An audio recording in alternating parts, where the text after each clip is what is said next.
Hello, friends. My name is Erin, and these are Daily Elevations. I know that there are a lot of feelings floating out there right now. There always are, but they seem to be intensified right now. Maybe you're feeling a great amount of fear, maybe a great amount of sadness, and you're already losing people that you care about. Maybe you're angry at the way this whole epidemic is being handled. All are valid, but not all of our feelings are actionable. And that's one of the things that causes great pain for us because we look to do actions that are just out of that reaction place, out of the feelings themselves. And then we don't always feel so good after we've taken that action, after we've yelled at somebody that we care about, after we've written an angry letter, or maybe we haven't even done something so inspired to move something along as write a letter to your government about what your feelings are.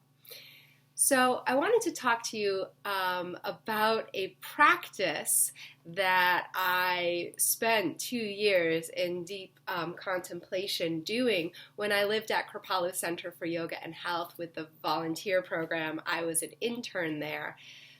But there's a part of Kripalu trainings that is called Burfwa, which literally stands for breathe, relax, feel, watch, and allow. And it invites you to do this in your yoga practice, but it also invites you to do this in life. All the time I'd be walking through the halls, meet a friend, they'd be like, how are you? And I'd be like, oh my God, I just got off the most intense phone call. And they'd be like, Burfwa, baby, Burfwa. And it was so frustrating on one hand and also so helpful on another. And yet there is one extra piece of Burfwa that was not in the training of Kripalu that I have come to find, especially for empathic, caring people like me, to be really helpful. So I'm going to go through these steps one at a time with you, and you can know that this is a great way to be there for your own feelings, to be there for other people's feelings, and then to find what I call is Burfwa with an extra A for inspired action at the end. And I'll talk to you about what that means as well. So when we find ourselves, catch ourselves in this place of really wanting to react in some way, either that's running from the feeling or barreling into it or blaming somebody else for it, we can catch ourselves. We can catch ourselves in that moment of intensity and just start by breathing. And what's really interesting is that feelings are visceral in our bodies. We feel them in our bodies, which is why we want them up and out so quickly, because it's uncomfortable to be with them. But it's also our body that helps process our feelings and our beliefs and the things that we experience through our lives.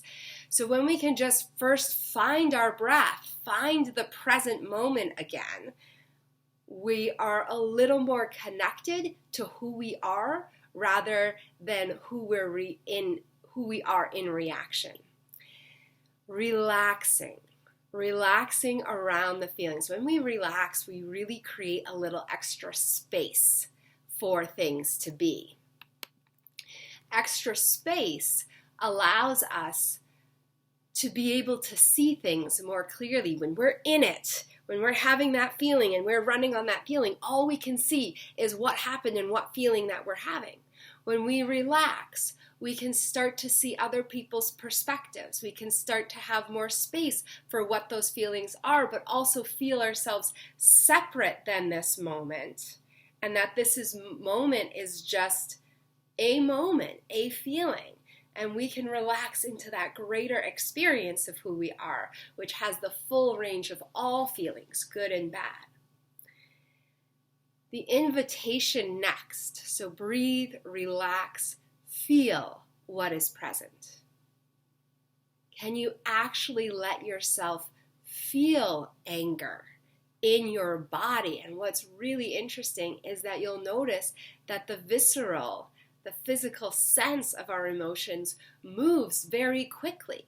You can just follow it. You can just watch it move through your body, kind of claiming its space. And, it's almost like if you watch, I don't know, this is a weird thing coming into my mind right now, but I remember this funny, scary moment when I was a little kid and we were sitting around the fire and a little piece of spark caught off and it hit a hair on my mom's shirt, and we all just watched this little fire follow the thread.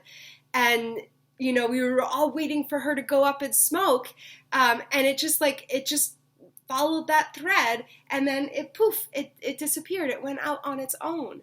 And that's really how emotions work, is that they are caught. It's like a little thread being caught, a little trigger that when we just let those feelings flow its course, they're going to dissipate on their own. So feeling is held directly with the next part, which is allowing it to just move, allowing it to take its course, allowing yourself to feel. So anger tends to rumble around in our stomachs, maybe coming up and then coming back down, and then anger. When we can learn to ground specifically anger and send it through our feet,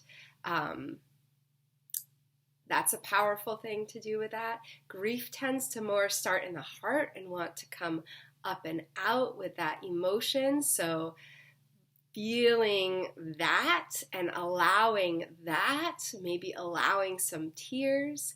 And fear tends to just kind of want to get stuck and hold our whole body back. But notice what your body's doing. Maybe even exaggerate your body for a moment and then play with relaxing and kind of, allow yourself to just keep going through the practice of breathing, relaxing, feeling. Oh, watching, I forgot to name that, but watching what is happening, how it's happening. We don't have to go into stories about it. We don't have to wonder why. We don't have to blame ourselves for what's wrong with us, or why can't we control ourselves, or why can't we feel what we want to feel, but just allowing ourselves to feel and allowing ourselves to be with what is without that resistance, and trusting that everything has its course.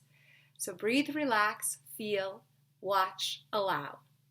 And then the last piece is a lot of times just allowing will be enough. Allowing will discharge the feeling. We might feel like, I need to tell that person off so bad right now, they need to hear it.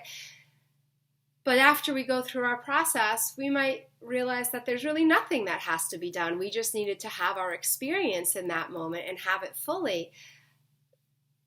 But the other thing that might happen at the end of this process is that we might find that there is some action that's needed. But inspired action doesn't necessarily come with that charge. It doesn't come with that, I have to, I need to, whatever. It comes from an option. The heart always kind of speaks in, here's an idea, but I'm not attached to it.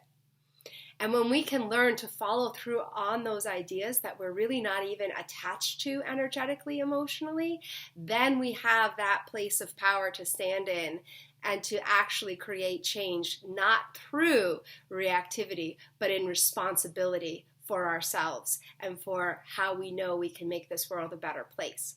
So inspired action comes from that place that we are settled within ourselves, that we're not looking to fix or change, but we're actually looking to bring together, to find that union, that uprising again.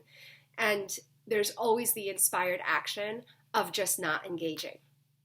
Some things, they're part of our karma, they're part of our life story and life lessons to come together and to really learn and to engage with the thing and to engage with it over and over. And sometimes when we get through our own feelings, we're just like, wow, that's kind of just like a heavy, unnecessary lesson in my, or maybe not lesson, but just like energy that I don't really need in my life right now, and I'm not called to do anything with it. So breathe, relax, feel, watch, and allow through those heavy feelings, and I will look forward to seeing you tomorrow.